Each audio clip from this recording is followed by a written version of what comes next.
Hello my dear friend, ITC के channel में आपका स्वागत है।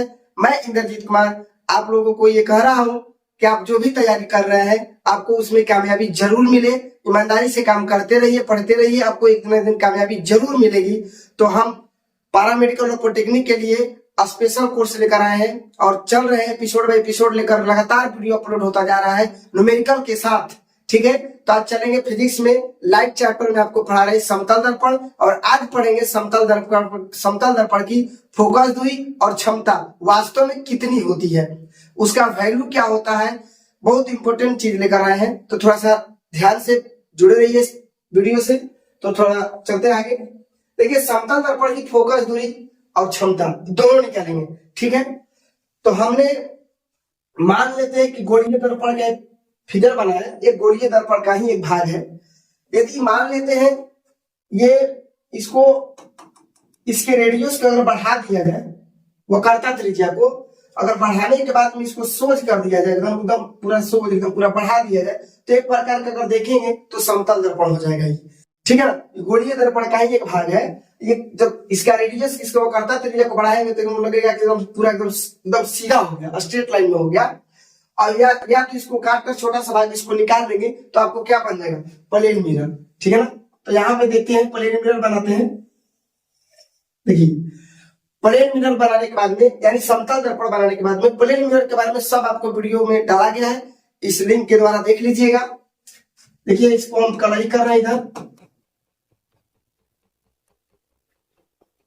कलई करने के बाद में इस दर्पण को हमने नाम दिया एम और ए। ठीक है, जैसे कि हम जानते हैं कि समतल दर्पण में वस्तु दूरी बराबर प्रतिबिंब दूरी होता है। ये बातें हमने पिछले वीडियो में पढ़ा चुके हैं। यदि आपको देखना है तो नीचे डिस्क्रिप्शन में लिंक दिया होगा, आप देख सकते हैं। ठीक है, तो समतल दर्पण के एक प्रॉपर्टीज कहता है, समतल दर्पण के एक प्रॉपर्टीज कहता है कि ये तो हो गया बाबू सामने वाला भाग, ये सामने वाला भाग हो गया, और ये हो गया आपका पीछे वाला भाग हो गया। ठीक है ना, जिधर कलई किया गया वो पीछे वाला भाग हो गया, और जिधर कलई नहीं किया गया, चिकना है, रिफ्लेक्टेड है, प्रकाश मतलब कि ये दर्पण के सामने वाला भाग है। और जब भी वस्तु को रखते हैं तो दर्पण के सामने ही रखते हैं, उसके पीछे नहीं रखते हैं। देखिए, तो दर्पण के सामने वाला हम रखेंगे इधर। देखिए, मान लेते हैं इधर रख दिया हमने वस्तु, तो ध्यान देंगे यहाँ पे हमने कोई वस्तु रखा। ठीक है, यहाँ पे हमने वस्तु रखा, और इस जिसे दर्पण से जितना दूरी पर रखा हमने इसका नाम दिया यू। क्या नाम दिया, यू। और यहाँ पे मान लीजिए कोई वस्तु है। ठीक है, इस वस्तु दूरी का हमने नाम दिया यू। अब आप बताइए, जितना दूरी पर ये है उतना ही दूरी पर क्या बनेगा, प्रतिबिंब इसका बनेगा। ठीक है, ये प्रतिबिंब है, इसलिए इसको हम डैश से दर्शा दे रहे हैं। ठीक है, तो इसको मान लेते हैं भी, क्योंकि भी को हम दर्शाते हैं प्रतिबिंब दूरी से।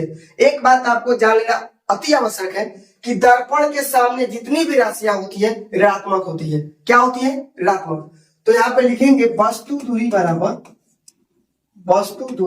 बराबर यू, प्रतिबिंब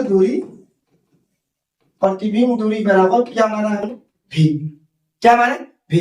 अगर हम इसको माइनस ले लेते हैं, जिससे मान लीजिए ये माइनस उसको लेंगे क्योंकि ये ऋणात्मक में है, ये दर्पण के सामने है, तो ये वस्तु दूरी हो गया आपका ऋणात्मक। तो हमने यू को क्या ले लिया, माइनस यू ले लिया। तो यहाँ पे लिख सकते हैं यू बराबर माइनस यू।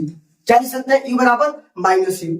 लेकिन प्रतिबिंब इसका जो बना है, आपको पता है कि समतल दर्पण में जब भी आपका प्रतिबिंब बनता है तो दर्पण के पीछे बनता है। देखिए, पीछे वाला भाग है, और जितना साइज का बनेगा, जितना साइज का वस्तु रहेगा उतना ही साइज का प्रतिबिंब बनेगा।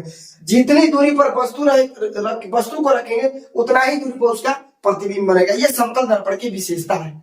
ठीक है, तो मान लेते हैं जब 2 मीटर की दूरी पर अगर वस्तु को रखते हैं तो इसका मतलब 2 मीटर की दूरी पर क्या होगा, दर्पण के पीछे प्रतिबिंब भी बनेगा 2 मीटर के पीछे पर।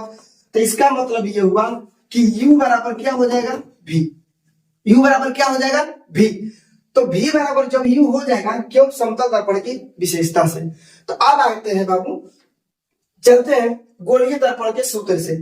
गोलीय दर्पण के सूत्र ये पता है, 1/a बराबर 1/v प्लस 1/u। ये आपको पता है, सबको ही को पता होगा कि गोलीय दर्पण का सूत्र होता है 1/a बराबर 1/v प्लस 1/u। अभी हमने v का मान क्या रखा, u। क्यों, क्योंकि वस्तु दूरी बराबर प्रतिबिंब दूरी, इसलिए u बराबर हमने v माना, क्योंकि जितनी दूरी पर ये है उतनी दूरी पर ये है। और v का मान पॉजिटिव इसलिए रखा क्योंकि ये प्रतिबिंब जो बनेगा दर्पण के पीछे बनेगा, तो पीछे जितना भी बनता है वो सब के सब क्या होता है, पॉजिटिव में होता है मान। और समतल दर्पण में जो भी प्रतिबिंब बनता है आभासी बनता है और सीधा बनता है, तो प्लस का मतलब ही होता है आभासी, ठीक है ना।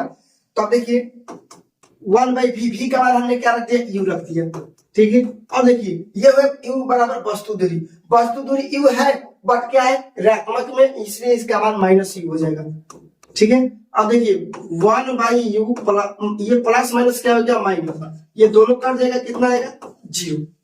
थोड़ा सा ध्यान देंगे यहाँ पे 1/f बराबर आपको आया 1/f बराबर आपको आया 0। यदि हम f का मान निकालते हैं, तो क्या आएगा 1/0, ये इधर जाएगा और ये नीचे आएगा, ठीक है ना। f बराबर क्या होगा 1/0, और आप लोग जानते हैं कि f बराबर 1/0 का मतलब होता है इनफिनिट होता है, यानी इसका मान होता है अनंत, ठीक है। यानी हम कह सकते हैं कि समतल दर्पण की फोकस दूरी क्या होती है, अनंत होती है। देखिए सामने समतल दर्पण की फोकस दूरी होती है अनंत, इनफाइनाइट होता है।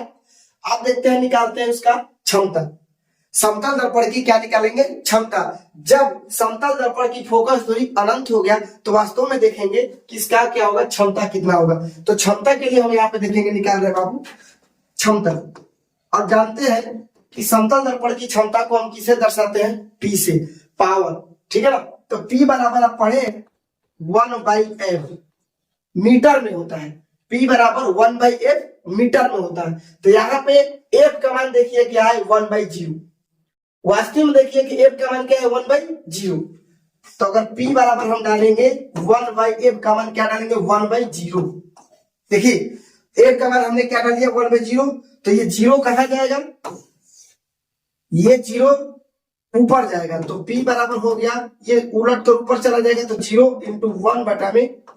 तो P बराबर जब 0 है तो पे इसका मान क्या हो जाएगा 0, इसलिए हम क्या बोलेंगे कि समतल दर्पण का जो क्षमता हो गया क्या हो गया 0। समतल दर्पण का क्षमता होता है 0, क्योंकि समतल दर्पण की जो फोकस दूरी होती है वो अनंत होती है, और क्षमता को हम जानते हैं कि P बराबर 1/f होता है। तो f P बराबर जब 1/f होता है तो f का मान में क्या दिया 1/0, और f का मान 1/0 यहाँ पे डाल दिए, 0 ऊपर चला गया, इसलिए P बराबर कितना माना गया 0। तो हम बोल सकते हैं कि समतल दर्पण की क्षमता क्या होती है 0 होती है। यहाँ पे लिख सकते हैं कि समतल दर्पण की फोकस दूरी जो होती है, फोकस दूरी होती है जो अनंत होती है, ऐसा आपको फिगर में देगा या तो हिंदी में लिख देगा अनंत। फिर इसका अगर क्षमता लिखेंगे समतल दर्पण का तो लिखेंगे क्या 0। बात रहा इसका वक्रता त्रिज्या का, तो देखिए वक्रता त्रिज्या भी इसका अनंत ही होगा। क्यों, क्योंकि जब गोलीय दर्पण को इस डायरेक्शन में गोलीय दर्पण है, इसके वक्रता त्रिज्या को जब बढ़ाते जाएंगे तो उसका कोई लिमिट नहीं है, ठीक है ना। इसीलिए इसको भी बोलते हैं क्या, वक्रता त्रिज्या भी क्या होती है अनंत होती है, ठीक है। यदि आपको ये वीडियो पसंद आई तो लाइक एंड सब्सक्राइब जरूर कीजिएगा, और इस चैनल से जुड़े रहिएगा, क्योंकि हम आपके लिए ला रहे हैं पॉलिटेक्निक और पैरामेडिकल के लिए स्पेशल कोर्स, ठीक है। तो जुड़े रहिए, धन्यवाद।